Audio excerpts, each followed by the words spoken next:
ika'y hihingi ng kapatawaran. Masarap pakinggan na kailanman ika'y dililisan, kung kaya't sa bawat paghingi mo ng tawad, ika'y pagbibigyan. Muling sisikat ang araw, babangon ako at ikaw ang dahilan. Magkakatang isip na gayon din ang iyong pananaw. Dumaan ang mga araw, linggo at buwan.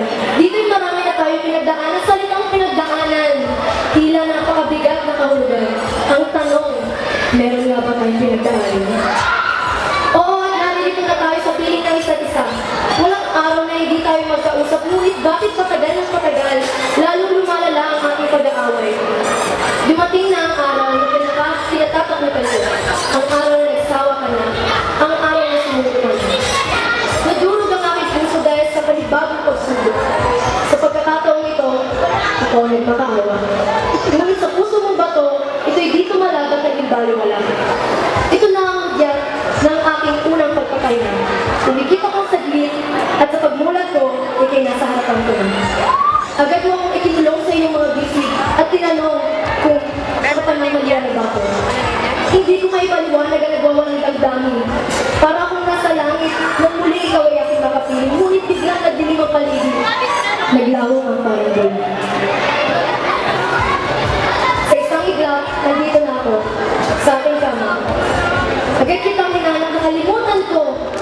Nakaiblik nga pala ako, panaginip naman. Dito na bumuhos ang napakalakas na ulan. Kasabay ang pagbuhos ng aking mga lupa. Dito'y tinanong ko kung bakit ikaw pa, na matali kong kaibigan. Kasalanan ko, pinili kong mahalin ka, kaya ngayon pinili kong kalimutan ka. Malinaw na sa akin ang lahat. Naiintindihan ko na. Nakabitaw ka na. Ito na huli, mahal kita, pero paalam na. Okay na ako. Okay na ako. Uulitin ko, okay na ako. Mahirap paniwalaan, parang kailan lang ako'y lumuluwa pa, parang kailan lang nang ako'y nagmamakawa pa, at parang kailan lang ako'y hindi sa mga. Tandang-tanda ako ba ako nga na tagang gusto ko munang baguhin sa sarili ko. Gusto ko munang magpahinga. At sana maniwala ka, hindi siya ang dahilan. Magbabago ako ng dahan-dahan. Mga katagang tumatak sa aking isipan. Mga katagang binitawan mo noong araw na ako'y iyong ilisan. Isa, dalawa, tatlong taon. Tatlong taon ay naging bagay na lang na para sa'yo ay patapon. Tatlong taon ng panunuyo na tila naging damo na sa ilitaan ay natuyo. Tatlong taon na pinaniwala mo sa matamis na pangako ng mga ulit. Dahil tatlong taon kaya palang hindi sigurado kung saan tayo naroon. Kaya ngayon, hindi mo na kailangan sabihin kung anong dapat kong gawin. Dahil sa'yo na rin mismo nanggaling, wala na tayo, hindi na tayo. At ito rin lang naman ang nais kong iparating. Oo, hindi na tayo. At hindi na magkakaroon pa ng kahit na ano pang tayo dahil okay na ako. Okay na ako. Salamat sa mga panahong hindi naging balikan at sadalan pero okay na ako. Maraming salamat sa mga oras na pinawi mo ang aking mga pag-aalala pero okay na ako.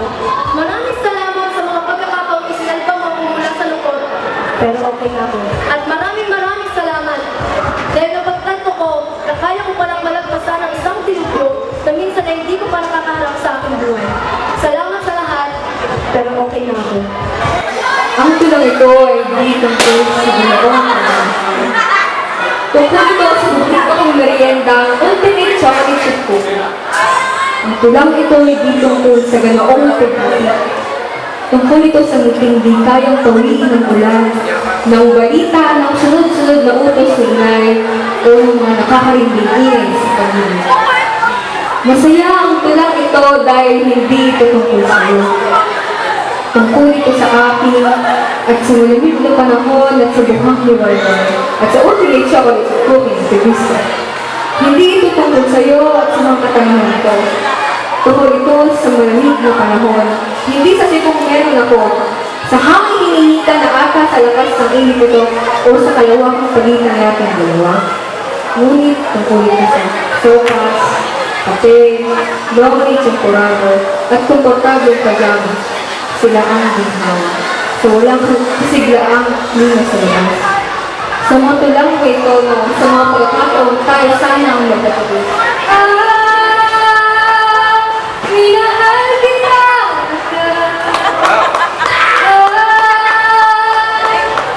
Minahal kita! Ipagpatawad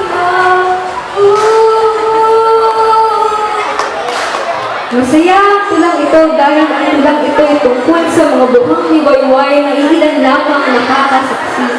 Hindi sa relasyon natin ako lang ata ang nakapagsisigit ka ata. Tungkol ito sa pagsikat ng araw sa bandang naluluan.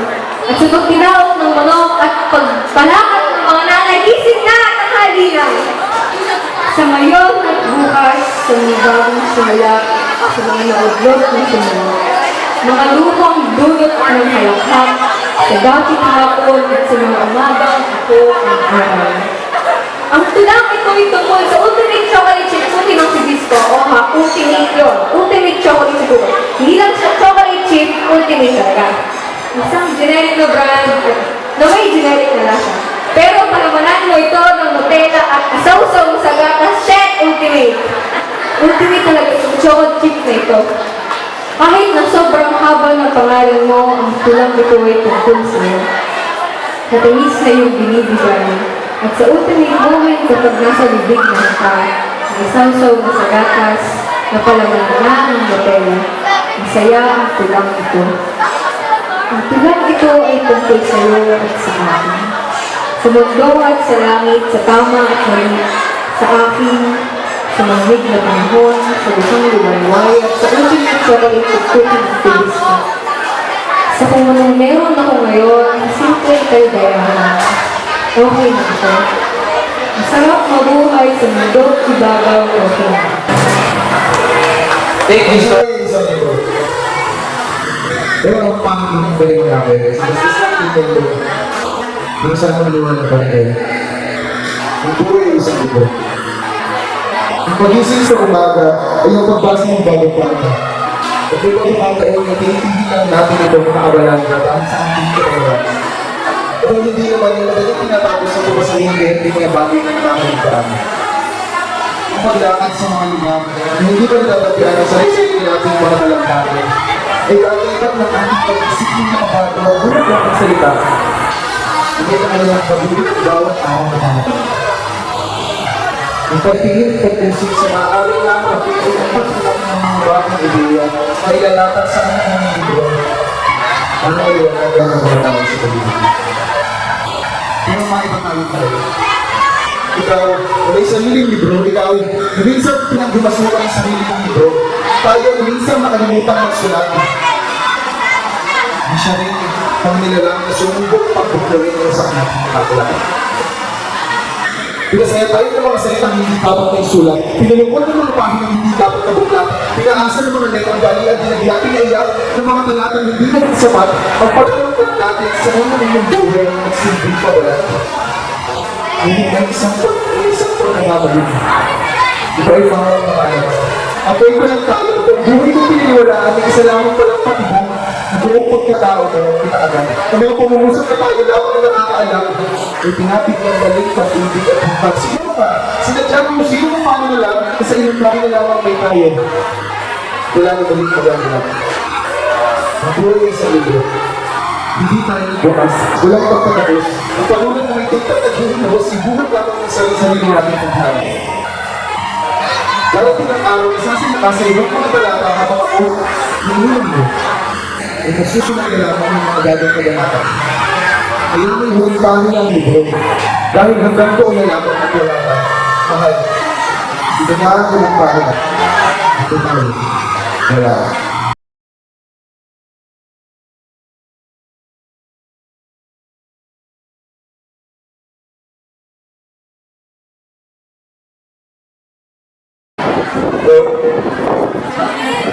Sa totoo lang, hindi ako nagmamahal.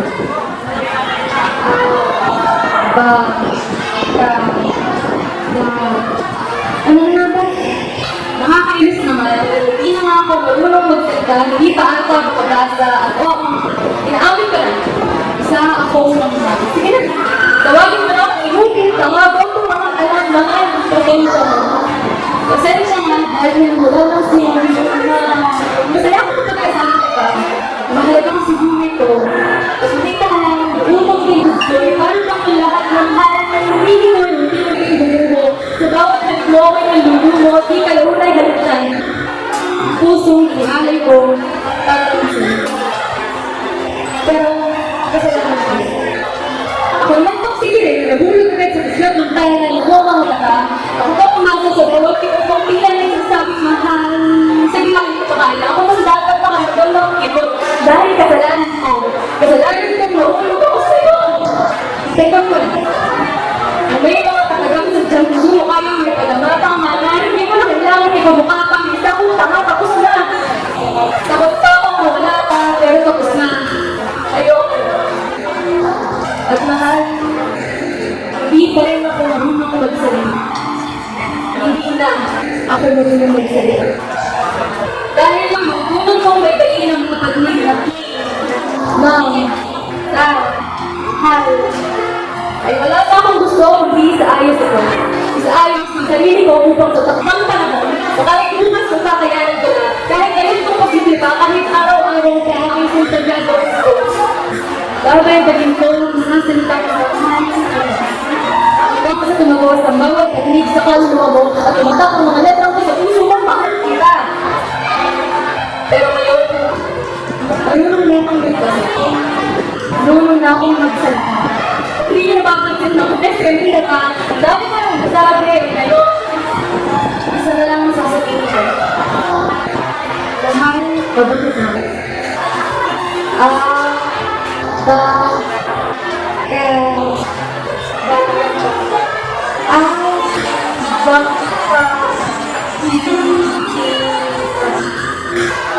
Iibig ko basta. Mahal.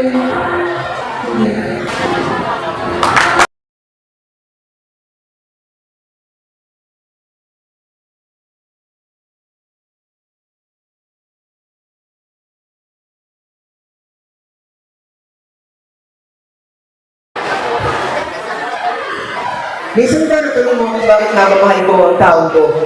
Kung paano ko siya nagawang mahalin ng higit sa sarili ko? Kung paano ko naibigay lahat-lahat ng kanyang gusto? Kung paano ko nasabi na ikaw lang ang aking mundo? Kung bakit bigla ka na lang napapangiti kapag nakita mo siya? O kung bakit bigla ka na lang naiinis kapag may kasama siyang iba? Minsan naman natulong mo kung bakit laging may pulpul lumilipad sa iyo siya? O kung bakit laging iniisip ang kanyang pangalan? Nagmahal na ako. Minsan ay hindi mo matanggal at minsan ay hindi mo magpakailanman. Minahal ko siya ng walang dahilan. Dahil nangangamba ako na baka kapag mawala yung dahilan, hindi ko na rin siya mahalaga. Kaya mas pinili ko siyang mahalin ng walang dahilan, ngunit sa mas maraming paraan. So mga isang magandang ngiti ang mga nilibigay. Basta nga ito sabay, kami maglalakad sa kanya habang ako ay nangagay. Sa mga sabay kami umila pag magkakaroon ng aming kamay. Tutulungan kita sa mga bagay na hindi mo kayang gawin. At tutulungan mo naman ako sa mga bagay na hindi mo kayang mabutin. Ibibigay ko sa iyo lahat ng aming oras. At kasabay na pagkatagtag ng pawis ang luha ko, nandiyan ka para punasan ang lahat na ito. Ipakikilala kita sa lahat ng mga kaibigan ko. Kasabay ng pagmamalaki ko sa mga doon na yung layo. Ilalahal ko sa iyo ang buong mundo. Mahal kong gugustuhin mo pati Mars at Pluto. Gagawa tayo ng magandang paraiso kung saan nasa likta ng ating palasyo. Palasyong pinapangarap mo, palasyong pinapangarap ko. Palasyong pinapangarap natin dalawang naging pa. Palasyong kung saan tayo ay laging magkasama. Higising tayo ng mga pangalas ko ay nagyap. Sabay tayo magdadaan sa klase ating hintayin natin sumikat sa nangyayari. Sapagkat ang rin ang kasama ko, yung ganda ng inimabaw. Sabay natin naharapin ang bukas. Muling matamis man o muki, masaya man o masakit. Hahawakan mo ang kamay ko at hahawakan ko ang kamay mo. Hindi tayo bibitaw. Hindi tayo maliligaw. Ngunit bigla ka na lang nag-iba. Bigla ka na lang nagbago na mo hindi mo na ako kilala. Hindi makapaniwala ang aking mga mata sa kanyang nakita. Hindi malaman ang puso ko kung ano ba ang dapat na malama. Hindi maisip ng utak ko kung bakit pinagawa mo akong tanga. Kaano na yung mga pangako natin na hanggang dulo ay tayong dalawa. Hindi ka ba marunong bilang kaya nagtanong ka pa ng isa? O di dahil talagang nakontento kaya mas pinili mo siya? Susulat ko ang ating story sa FFK para naman maalaala mo ako. Maalaala mo kaya na nandito pa ako. Ng taon na gusto nagmamahal sa iyo ay nandito pa. Kaya kung pwede, mahal, bumalik ka na. Pero wala. Tuluyan ka lang na wala. Tuluyan ka na wala. Ngayon napaisip tuloy ako. Bakit ka ba tayo nagmamahal ng lubos sa isang tao? Ngayon hindi naman na kaya ang paligid ito dahil iba ang kanyang gusto. Magmamahal tayo ng lubos-lubos kaya tayo nasasaktan ng sobra-sobra. At kaya tayo nasasaktan ng sobra-sobra upang natuloy tayo ng lubos-lubos. Kapag ikaw ay nagmahal ng kasaktan, hindi ibig sabihin ang ikaw ay kalunan. Maaaring hindi rin makikita mo yung kahalagahan ng mga galing tao lang ang iyong pinagdaanan. Hindi sa lahat ng pagkakataon tayo ay magiging tama. Hindi sa lahat ng unang pagsubok tayo ay magiging masaya. Kuminsan kailangan natin magapa, kailangan natin masaktan, at kailangan natin masugatan upang ating maintindihan at ating maunawaan na mali ang ating ginagalawan, na mali ang ating pinupuntahan, na mali ang ating pinahahalagahan. Kailangan natin masaktan, hindi para sumuko, kundi para matuto. Maaaring isang malaking biro lang sa kanya tapos ikaw ay kinikilig ka. Maaaring ikaw ang niloloko na pero ikaw ay sayang-saya ka. Maaaring ikaw ang pinaglalaro na pero ikaw gusto mo ka. Kailangan natin masaktan. Dahil kung hindi tayo masasaktan, patuloy natin nakalimutan ang katotohanan. O patuloy tayo mamumuhay sa mundo ng kasamaan. Kailangan natin masaktan ng patuloy at pabuksan ng iyong isipan na siya ay hindi para sa iyo nakalaan. Kailangan mong maintindihan na siya ay isa lamang destination sa daan. Na kailangan mong tigilan upang kumuha ng panibagong lakas at kung ipagpatuloy ang iyong nasimulan. Kailangan mo naman, kailangan mo na siyang kalimutan sa pagkat pag nalaman siya ng nagaraan. Ang kailangan mo ay kusulukuyan, hindi ang nakaraan. Kaya hindi mo na siya kailangan, hindi mo na siya kailangan. Kailangan mo masaktan upang harapin ang katotohanan na maaaring minakalaan sa iyo ay nandoon pa sa dulo. Kung maaaring nasa harapan mo, kung maaaring nagsasalita dito sa ikaw yato. At ikaw, ay nagsisimula ka na sa kalagitnaan pa lamang. Magmumit mo ka na lang ng bata, hayaan mo ng taong sinaktan ka, pinaiyak ka, iniwan ka, mamaging dahilan upang hindi mo makilala ang taong magbibigay sa iyo ng pagmamahal, hindi kaya ng ng iba. Huwag mo hayaang masira na isang pagkakamali ang iyong mundo. Tumayo ka at itama ito. Napakaraming panahon na maaaring masayang dahil sa isang pagkakamali. Napakaraming pagkakataon na maaaring mawala dahil sa isang pagkakamali. Napakaraming pag-asa ang maaaring maglako dahil sa isang pagkakamali. Pero pumusog ka na. Dahil kung masasaktan ka man hindi pa huli ang lahat, kung makapagod ka man hindi magpahinga ka ng sapat, basta lagi mong tatandaan, kung na ang lakad at hindi pabalik. Pasunod, hindi pa ulit.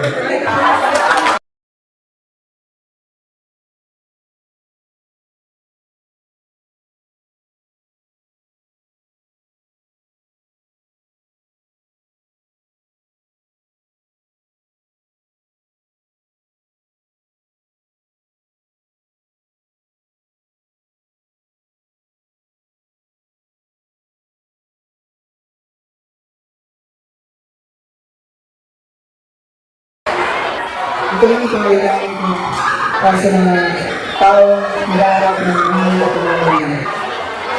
It's entitled Pagkalagpag. Tayo ay nabubuhay sa isang ligdig. Ligdig, isang tayo pinagligdig. Tumaan ang ilang araw at gabi, ngunit hanggang ngayon, wala ka tayong nagsabong gabi. Sa pagmulat ng aking mata, sana andyan ka na at isisigaw talaga ng puso kong huwag ka nang mawawala sa iyo. At sa pag-apak ng aking mga paa, sa mga naging kasi sana magkita tayo sa sulok ng daigdig. Sulok saan tayo magkakapatid. Sulok saan tayo magkikita. Sulok saan pwede tayo magkakilala. Ngunit, saan nga ba? Saan ako? Hindi ko alam. Bahala na. Isa lang ako dalhin ng aking mga paa. Bahala na. Isa lang ako tagpuin ng mga pagkain sa langit. Bahala na ng aking matulog sa pag-apit sa kapatalit ng mundo. Bahala na isip ko sunod sa pusong kumutubok. Bahala na. Tutuloy pa ba? Hindi ka nabiro ang maglakbay. Maglakbay ko lang ng paglalangay sa daan. Maglakbay ko lang ng paglalakad sa tubig. Maglakbay ko lang apak sa mga pilatar sa mga tubig. Ganyan pa talaga mahirap ang maglakbay. Kailangan mo nasaktan at masugatan. Masaktan ang lumusan at ang masugatan sa daan. Hindi pa tayo nakikita pero bakit ganito na? Ganito na dinadamas ko. Pero di ko siguradong mawawala. Alam ko ito. Pag nakita na tayo. Nakakapagod pa lang maglakbay. Buong akala mo masaya. Buong akala mo hindi nakakapagod. Buong akala mo yun pala. Pero mali. Pag hindi naman talaga, dapat pa ang mga nangandana. Pagkat di ko lang mangyayari sa akin sa kanya. Dahil ang daming rason. Kung talaga hindi ko hanapin yun. Kaya hindi naman wala. Dahil gusto ko na bulaga. Gusto ko na kumawa. Kumawa sa pagkakaida. Wala sa akin nalawak ko sa laginit. Kumawa sa pag-asa makikita na tayo. Kaya ako'y tumakubida, hindi ko lang tama. Dahil nagabaka sa akin oma sa hindi ko sa daan. Daan isan, nagkatapusan, at pagdalan. Madaming makikita ng kasabay, sa aking paglalakbayan, tutungo sa kawalan at nanging kalawakan. Mula sa dilim, natungo iwanan. Mula sa pagsikat ng araw, hanggang sa magkitawang iwanan. Mga sa nakapipit, hanggang sa mga patangamulat, at mula sa lubot, at hindi mo pinababalikan ng saya at nagkasa. Asik ka na ba? Worthy of being connected and someone I get close to. even though I'm not here because she's with someone else, doesn't mean she'll forget me because of her happy moments with him. I mean, hey, if God told me that is the right thing to do even if it hurts, I better do it than to make drama out of it and scream my weakness. I never wanted to be selfish or business with my fantasy, but I have no choice but to sacrifice a moment for my other friend to be happy with one another. Ang init ng panahon, pero wala pa din tong sinabi sa lalamig nating relasyon. Halo-halong emosyon na hantong sa mga maling desisyon. Halo-halong nararamdaman, hindi mo na alam kung sino at ano ang pakikinggan. Halo-halong sumbatan ng salita. Hindi natin alam, nakakasakit na pala. Pero sa bagay, mabuti pa nga yung halo-halo eh. Kahit na nanlamig, di pa din nawawala yung tamis. Samantalang ikaw, nanlamig ka na nga, bigla ka pang umalis. Pero sa bagay, halos wala din naman kayong pinagkaiba. Parehas lang kayo nitong halo-halo kong dala. Parehas lang kasi kayong di marunong makontento sa isa. Pinagsasabay-sabay niyo yung sago, saging, ube, gulaman at nata. Tapos ikaw, pinagsabay mo ako't yung mukhang pinipig mong laging kasama. Sabi mo, tropa. Ako naman, naniwala. Pero pinagmukha mo lang akong tanga. Pinagmukha mo lang akong tanga sa paniniwalang wala naman talagang namamagitan sa inyong dalawa. Kaya nga, kung maaari sana, hiramin ko muna yung matigas at nag-iiyalo mong puso. Dudurugin ko kasi sana tapos ilalagay ko sa ibabaw ng aking halong galit at sakit na naramdaman. Magmula nung ako'y iyong iwan, halo-halong mga alaala noong tayo'y masaya pa at halo-halong mga lumang mensahe na siya lamang binabasa ko tuwing gabi at halo-halo nating mga larawan. Nabigla akong naluluha habang aking pinagmamasdan. Kaya sa huli, aking napagtanto, ako lang din pala yung talo. Dahil sa ginawa mong halo-halo, ako lang yung nagsilbing baso.